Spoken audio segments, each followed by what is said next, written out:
नमस्कार. प्राजक्ताज फ्लेवर्स लॅबमध्ये मी प्राजक्ता तुमच्या सगळ्यांचं मनापासून स्वागत करते. आहा!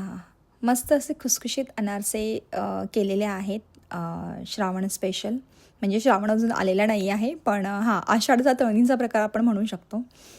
तर हो, तर ह्यासाठी आपण लगेच सुरुवात करूया. पारंपरिक पद्धतीचे आपण करत आहोत अनारसे. त्यासाठी मी हे जे आहे ते गावचे तांदूळ घेतलेले आहेत, किंवा आपण रेशनचा तांदूळ शक्यतो वापरावा किंवा जुना तांदूळ वापरावा, जेणेकरून असं अनारसे जे आहेत ते छान असे खुसखुशीत आणि जाळीदार होतात. तर त्याच्यासाठी मी हे गावचे तांदूळ जे आहेत ते व्यवस्थित असे स्वच्छ धुवून घेणार आहे. म्हणजे त्याच्यामध्ये कोणत्याही प्रकारची जर घाण असेल किंवा काही माती असेल किंवा स्टार्च असेल तर तो व्यवस्थित स्वच्छ ते पाणी आपण फेकून द्यायचं आहे, स्वच्छ धुवून घ्यायचे आहेत. आणि आपल्याला जे आहेत हे रात्रभर भिजवून ठेवायचे आहेत, किमान 7 ते 8 तास तरी आपल्याला भिजवायचे आहेत. आणि दुसऱ्या दिवशी आपल्याला ह्याच्यातलं जे पाणी आहे ते आपल्याला फेकून द्यायचं आहे. आणि पुन्हा एकदा आपल्याला पाण्यामध्ये नवीन ताज्या पाण्यामध्ये व्यवस्थित एकदा धुवून आणि पुन्हा एकदा आपल्याला जे आहेत ते तांदूळ जे आहेत ते भिजत ठेवायचे आहेत. तर ही जी आपण प्रोसेस करणार आहोत ते आपण 3 दिवस आपल्याला ही सेम प्रोसेस जी आहे ती आपल्याला रिपीट करायची आहे. पुन्हा 3 दिवस आपल्याला हेच करायचं आहे की तांदूळ धुतले स्वच्छ आणि भिजत ठेवले आणि 1 ते 2 वेळा तरी वॉश करा व्यवस्थित, जेणेकरून त्याच्यात जरी हलकासा काही आंबट वास असेल तो निघून जाईल. तर अशा रीतीने आपण 3 दिवस करणार आहोत. आणि तिसऱ्या दिवशी जे आहे ते आपण तांदळाची जी आहे ती भिजवण्याची प्रोसेस जी आहे ती आपली कंप्लीट होते. बऱ्याचदा असं होतं की हलकेसे त्याच्यात बुडबुडे येतात किंवा हलकंसं, हे बघा, हे तुम्ही बघू शकता, असे छान असे बुडबुडे आले. त्याचा अर्थ असा की खूप छान असं फर्मेंट झालेलं आहे. हलकासा तुम्हाला आंबूस असा वास येईल. तर खराब नाही झालेले आहेत, ते छान असे फर्मेंट झालेले आहेत.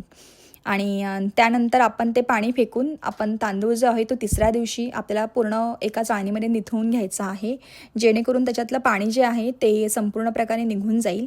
आणि मग आपण एका सुती कपड्यावरती हे तांदूळ जे आहेत ते आपण सुकवून घेणार आहोत. सावलीमध्ये पंख्याखाली आपल्याला 2 तास हे तांदूळ जे आहेत ते व्यवस्थित सुकवून घ्यायचे आहेत. 2 तासाच्या वरती सुकवायची गरज नाही आहे. पंख्यावरती ॲक्च्युली पंख्यावरती 1.5 तास पण खूप होतो, जो सिलिंगचा पंखा असतो त्याच्यावरती. आणि उन्हात सुकवायचे नाही आहेत ह्याची काळजी घ्या आपल्याला, कारण ते कडक आपल्याला सुकवायचे नाही आहेत. तर मी 2 तास हे असे नॉर्मल हवेमध्ये सुकवून घेतलेले आहेत. आणि हलकासा एक ओलावा असतो, गारवा असतो तांदळांमध्ये, जो असला पाहिजे. तो हलकंसं मॉइश्चर असणं गरजेचं आहे अनारशांसाठी.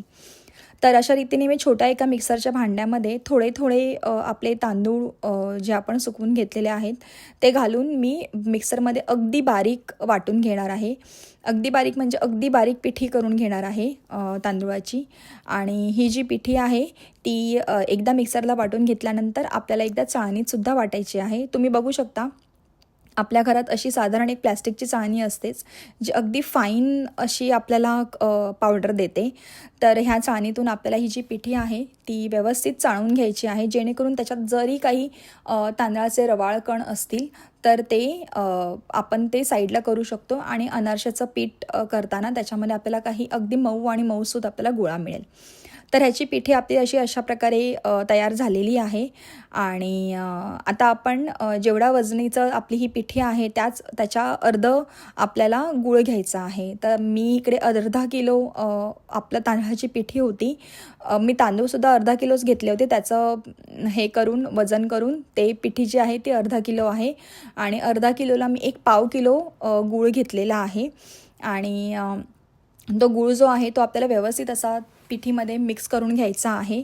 आणि मिक्स करून घेतल्यानंतर थोडं थोडं जे मिक्सचर आहे ते आपल्याला मिक्सरमध्ये वाटून घ्यायचं आहे.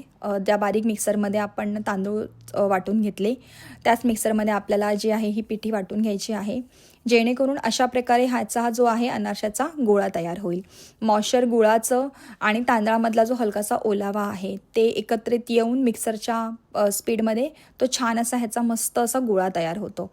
तर हा आहे आपल्या अनारशाचं जे ह्याला आपण एक पीठ म्हणू शकतो, जे आपण तयार केलेलं आहे. तर हे अशा रीतीने आपल्याला पूर्ण पिठाचे गोळे करून घ्यायचे आहेत. आणि एका हवाबंद डब्यामध्ये झाकण मारून आपल्याला हे 3 दिवस परत पीठ जे आहे ते फर्मेंट करायला ठेवायचं आहे. अंधारातच ठेवा, एका ड्रॉवरमध्ये वगैरे. उबदार हलक्याशा उबदार ठिकाणी. आणि मग 3 दिवसानंतर आपल्याला जे आहे हे गोळे काढून घ्यायचे आहेत आणि एका परातीमध्ये आपण ते त्याचं जे आहे ते तोडून घेणार आहोत आणि ते आपल्याला त्याचा व्यवस्थित चुरा करून आपल्याला पुन्हा एकदा ते मळून हलकंसं त्याचे गोळे करायचे आहेत. आणि मग आता टाईम आहे की आपण अनारसे बनवणार. तर बऱ्याचदा असं होतं की भारतामध्ये शक्यतो दमट वातावरण असतं, त्याच्यामुळे ते पीठ फसफसतं किंवा मऊ होतं आणि छान आंबतं पीठ. पण कधीकधी थंडीमध्ये किंवा जसं आम्ही अमेरिकेला राहतो तर इकडे साधारणतः कोरडं वातावरण असतं, त्याच्यामुळे हवेत तेवढा दमटपणा नसतो. सो पीठ जे आहे ते हलकंसं कोरड्या साईडला असतं, म्हणून मग त्याच्यामध्ये आपण थोडंसं 2 ते 3 चमचे आपण त्याच्यात दूध घालतो. तुम्ही बघू शकता अगदी लहान चमचा मी घेऊन त्याच्यात 3 चमचे घेऊन मी त्याच्यात दूध घालून पीठ जे आहे ते मी मिक्स करून घेतले आहे आणि मी पुन्हा एकदा मिक्सरला लावलं आहे, कारण कधीकधी असं होतं की त्याचे गोळे जे आहेत ते नाही होत. सो मी फक्त ती प्रोसेस ॲड करायला माझी राहून गेली आहे, पण ते पुन्हा एकदा मी मिक्सरला लावले आहेत आणि मग अशा रीतीने हा मस्त असा आपला गोळा तयार होतो. तर ह्याचे छोटे छोटे गोळे करून आपल्याला अनारसे जे आहेत ते खसखसवरती थापून घ्यायचे आहेत. तुम्ही बोटाच्या साहाय्याने थापू शकता. हे थोडंसं हलकंसं छान असं वळण्यासारखं पीठ होतं, म्हणून मग मी त्याचे अनारसे हलक्याच्या लाटणीने लाटून घेतले आहे, छोट्याशा माझ्या लाटणीने, आणि ते मी खसखसवरती थापून घेतले आहे. तुम्ही थोडेसे हलकेचे जाडसरच लाटा आणि थापून मग आपल्याला जे आहे तेलात किंवा तुपात आपण खुसखुशीत असे ते अनारसे तळून घ्यायचे आहेत. आणि आपल्याला जे आहे ते अनारसे वेगळ्या साईडने टाकायचे आहे. ज्या साईडला आपण खसखस टाकले त्याच्या उलट्या दिशेने आपल्याला अनारसे जे आहेत ते टाकायचे आहेत. 30 ते 40 सेकंदात आपला अनारसा छान असा फ्राय होऊन करून येतो वरती आणि खुसखुशीत आता अनारसा आपला तयार झालेला आहे. तर नक्की तुम्ही ट्राय करा हे रेसिपी आणि चॅनलला लाईक आणि शेअर आणि सबस्क्राईब करा. काही प्रश्न असतील तर नक्की विचारा.